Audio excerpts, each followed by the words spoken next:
Welcome to stock study market অ্যানালিসিসের নতুন ভিডিওতে আপনাদের সবাইকে স্বাগতম। দেখুন লাস্ট উইকে মার্কেটে কি হয়েছে, লাস্ট উইকে যদি আমি উইকলি বেসিসে নিফটি ক্যান্ডেল দেখি, দেখুন নিফটি ছোট্ট একটা এখান থেকে একটা ক্যান্ডেল তৈরি করেছে লাস্ট উইকে, এবং লাস্ট সপ্তাহে গত সপ্তাহে একটা ভিডিও আমি আপনার সঙ্গে শেয়ার করেছিলাম এবং সেক্ষেত্রে আমাদের ইম্পর্টেন্ট লেভেল নিফটি ছিল যতক্ষণ না পর্যন্ত ফ্রাইডে লোকে মার্কেট ব্রেক না করছে এখান থেকে পজিশন বেসিসে আমি কোনো সেলিং সাইডে প্ল্যান করছি না। আর এই সপ্তাহে গত সপ্তাহে মার্কেটে অ্যাক্টিভলি নেই মার্কেটে, কারণ এই সময় বড় বড় ট্রেডার যারা হয় বা এই সময় যদি মার্কেটে অ্যাক্টিভিটি আমরা দেখি, তাহলে মার্কেটে বিশাল কিছু ট্রেড প্ল্যান থাকে না, কারণ ম্যাক্সিমাম ট্রেডারদের কথা যদি আপনি দেখেন, তারা এই সময় একটা হলিডে মুডে থাকে, ছুটির মুডে থাকে।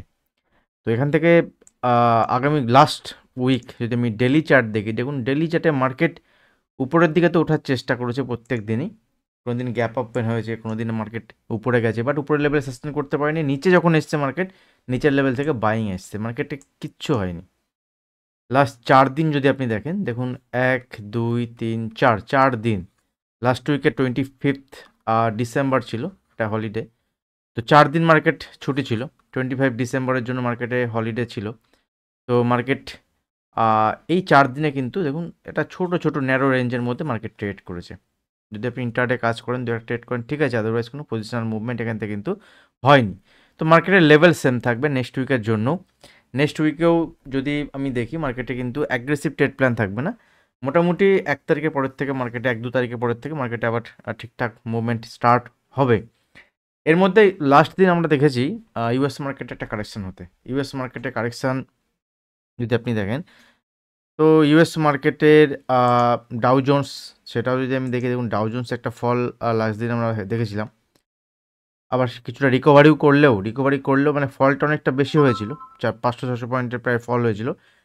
রিকভারি করে 300 পয়েন্ট নেগেটিভে ক্লোজ দিয়েছে। ডাউ জোন্স 300 পয়েন্ট নেগেটিভে ক্লোজ দিয়েছে, ঠিক আছে। ন্যাসড্যাক যদি আমি দেখি, ন্যাসড্যাক মানে যেটা আইটি ইন্ডেক্স মেইনলি, সেটাও 295 পয়েন্ট নেগেটিভে ক্লোজ দিয়েছে। এটাও একটা সময় 400 পয়েন্ট নেগেটিভ, তার বেশি নেগেটিভ দেখেছিলাম আমি। তো বাট ক্রিপ্টো মার্কেটে এর এফেক্ট পড়েছিল। যদি ক্রিপ্টো মার্কেট আমি দেখি, আমি একটু পরে আপনার সঙ্গে শেয়ার করছি। রাসেল 2000 যেটা স্মল ক্যাপ ইন্ডেক্স, সেখানেও লোয়ার লেভেলে রিকভারি এলো, কিন্তু আলটিমেট সেলিং উপরের দিক দেখেছি। তো সেলিংয়ের কারণ যদি দেখি, দেখুন একটা বিষয় মাথায় রাখবেন যে ডলার ইন্ডেক্স যেটা ইউএসএতে, ডলার ইন্ডেক্সের উপরের দিকে মুভমেন্ট হওয়া কিন্তু বাকি কারেন্সির নিচের দিকে মুভমেন্ট হওয়া, মানে বাকি যে কারেন্সি, সেই কারেন্সিগুলো উইক হয় আর ডলার ইন্ডেক্স যদি বাড়ে, সেক্ষেত্রে ইউএসএতে রেট কাট হওয়ার যে সম্ভাবনা সেটা কমে যায়। ডিএক্সওয়াই যেটা ডলার ইন্ডেক্স এখন অল টাইম হায়ার কাছাকাছি ট্রেড করছে, কিন্তু যদি নিচের দিকে আসে দেখা যাবে, লেটস সি। বাট এখন অল টাইম হায়ার কাছাকাছি ট্রেড করছে। আরেকটা ইভেন্ট আছে যেটা ডোনাল্ড ট্রাম্প ইউএসএতে তার শপথ গ্রহণ আছে এই মাসের শেষের দিকে, জানুয়ারি মাসের শেষের দিকে। এই মাসটা কোনো জানুয়ারি মাস পড়েনি।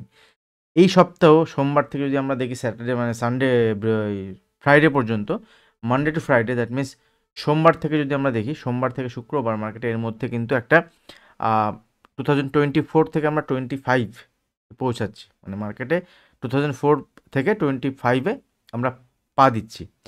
তো এই ট্রানজিশন একটা মোডের মধ্যে দিয়ে মার্কেট চলবে।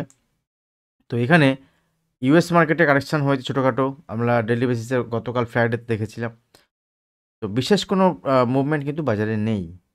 যদি ক্রিপ্টো মার্কেট দেখি, ক্রিপ্টো মার্কেট তো কোনো ছুটি ছাড়া কিছু নেই, সারাদিন ক্রিপ্টো মার্কেট চলে, সবসময় চলে। এবং ইউএস মার্কেটের ক্ষেত্রে যদি আমরা দেখি, ইউএস মার্কেটের মুভমেন্ট লাস্ট দিন নেগেটিভ সাইডে দেখেছি, এবং নেগেটিভ সাইডে মুভমেন্ট হলেও ইউএস মার্কেটে, সেখানে ক্রিপ্টো মার্কেটে কিন্তু বিশেষ কোনো মুভমেন্ট আমরা দেখিনি।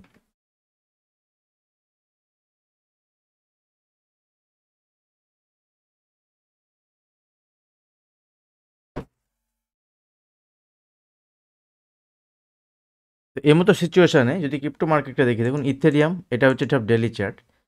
লাস্ট দিন যখন ইউএস মার্কেটে ফল হয়েছিল ফ্রাইডেতে, তার ফ্রাইডেতে আমরা একটা ফল নিচের দিকে দেখেছিলাম, কিন্তু সানডেতে যদি আপনি দেখেন, স্যাটারডেতে যদি দেখেন, স্যাটারডে পজিটিভ।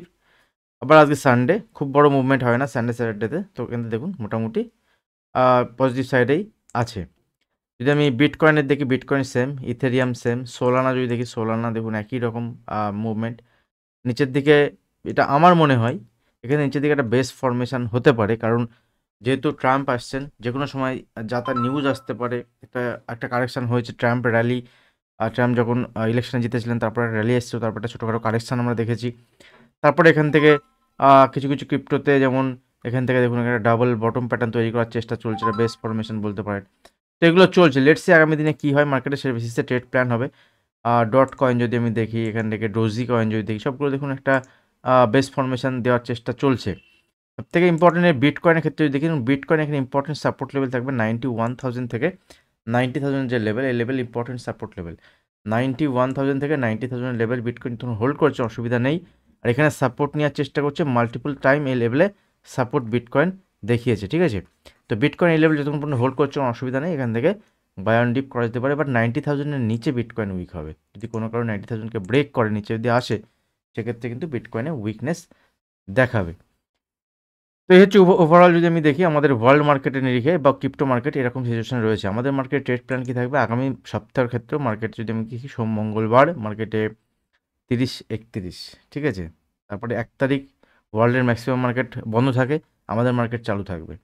তো 1 তারিখের পরের থেকে মার্কেটটা মুভমেন্ট আসতে পারে। এর মধ্যে যদি মুভমেন্ট আসে সেক্ষেত্রে ট্রেড প্ল্যান করব।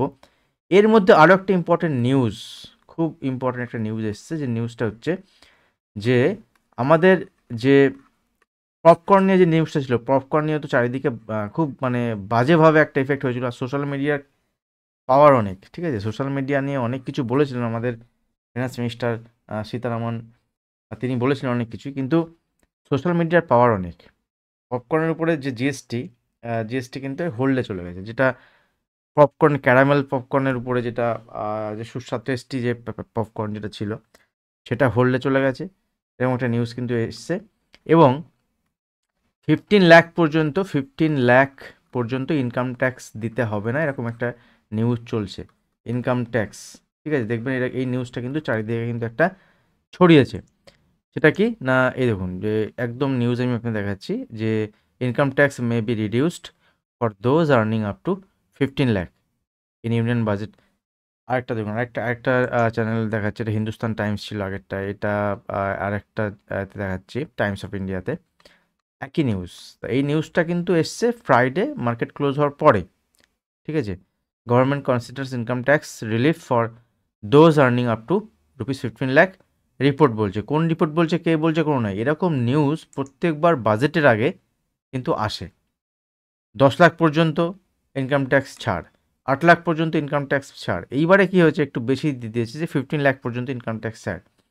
এই ইনকাম ট্যাক্সের কথা যদি আমি বলি, আমাদের ইন্ডিয়াতে ইনকাম ট্যাক্স খুব কমপ্লিকেটেড একটা বিষয়। কমপ্লিকেটেড এই কারণেই, কারণ বিভিন্ন দেশে আপনারা হয়তো অনেকে জানেন যে বিভিন্ন দেশে ইনকাম ট্যাক্সের উপর যদি আপনি ইনকাম ট্যাক্স দেন, তার জন্য কিছু বেনিফিট আপনার জন্য থাকবে, কিছু বেনিফিট থাকে।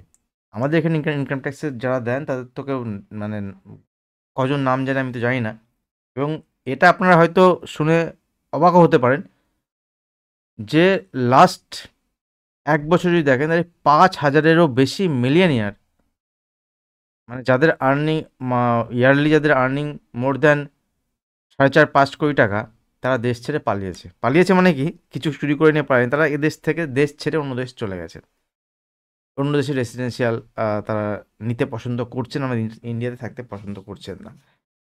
এটা কেন, এটা বিষয় হচ্ছে আমাদের ইন্ডিয়াতে ট্যাক্স বেনিফিটেড কিছু নেই এমনভাবে, মানে ট্যাক্স আমিও পে করি, বাট ট্যাক্সের বেনিফিট কিছু নেই। এবং এই ট্যাক্সগুলো যে আপনার টাকা ট্যাক্স আপনি দিচ্ছেন, তার টাকাগুলো বিভিন্ন ভাতাতে যায়। ভাতা মানে আপনি বুঝতে পারছেন যে এই ভাতা সেন্ট্রাল গভর্নমেন্টের কিছু আছে, ওয়েস্ট বেঙ্গল গভর্নমেন্টের কিছু আছে, বা রাজ্য সরকারের, কেন্দ্র সরকার, বিভিন্ন রকম স্কিম আছে, যে স্কিমের মাধ্যমে পাবলিককে হেল্প করা হয়। পাবলিককে হেল্প করার কোনো প্রসেস আছে, এডুকেশন ক্ষেত্রে করতে পারে, মেডিকেল ক্ষেত্রে করতে পারে, রোড কনস্ট্রাকশন ক্ষেত্রে করা যেতে পারে।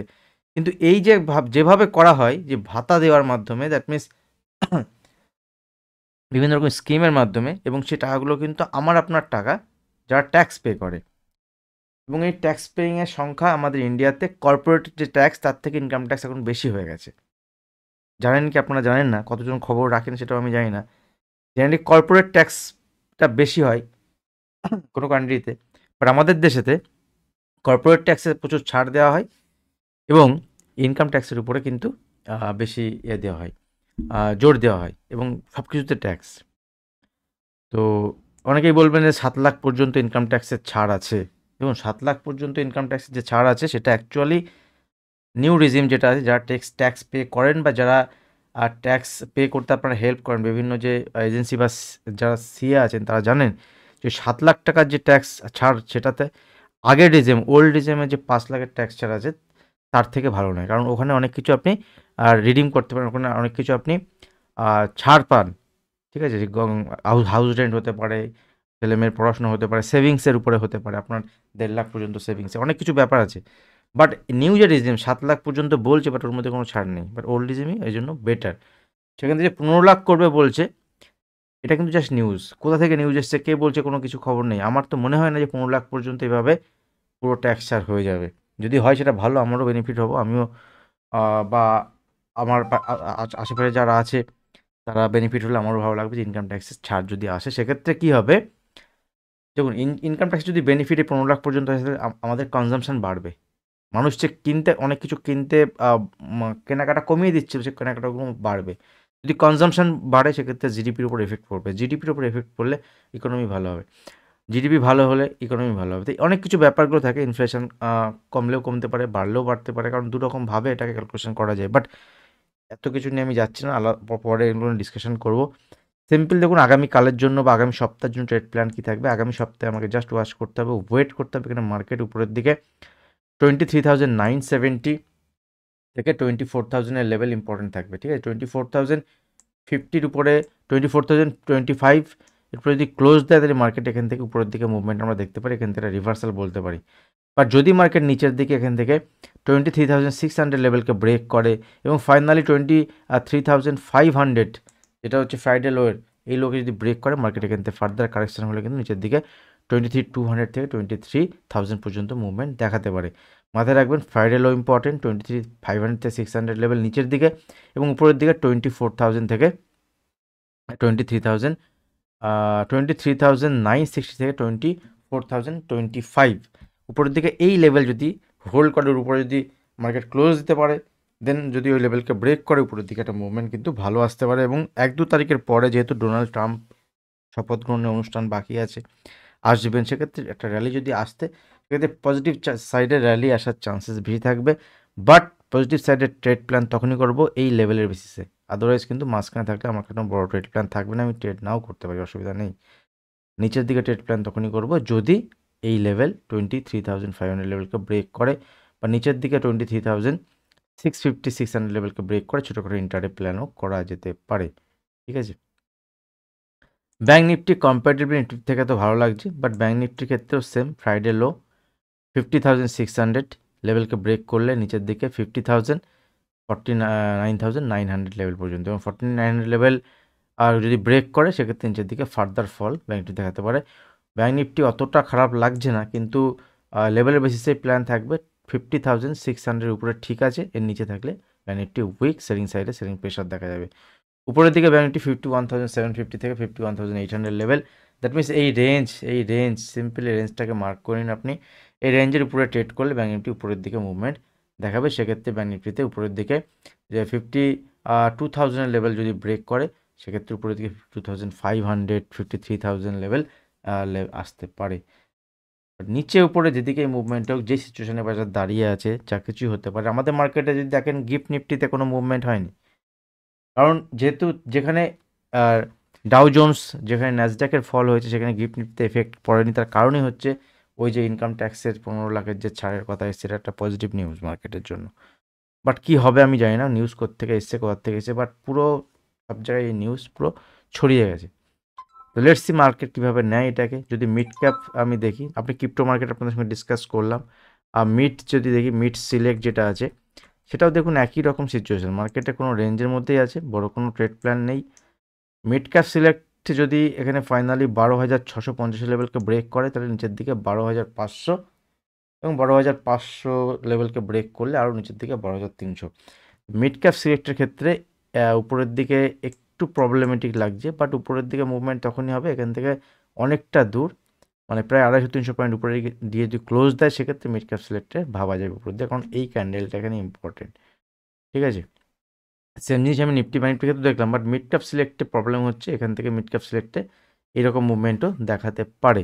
একই রকম মার্কেট চলবে না, বাট 1 তারিখের পরে, 1 তারিখ 2 তারিখ ওয়েট করুন মার্কেটে, এই কদিন ছোটোখাটো ট্রেড প্ল্যান করুন, 1-2 তারিখের পরের থেকে মার্কেটে নতুন মুভমেন্ট দেখা যেতে পারে। ভিডিও ভালো লাগলে অবশ্যই ভিডিওতে লাইক করবেন, আপনাদের চ্যানেল সাবস্ক্রাইব করেনি চ্যানেল সাবস্ক্রাইব করে বেল আইকন প্রেস করুন। ভিডিও এখানে শেষ করছি, দেখা হবে নেক্সট ভিডিওতে। ধন্যবাদ।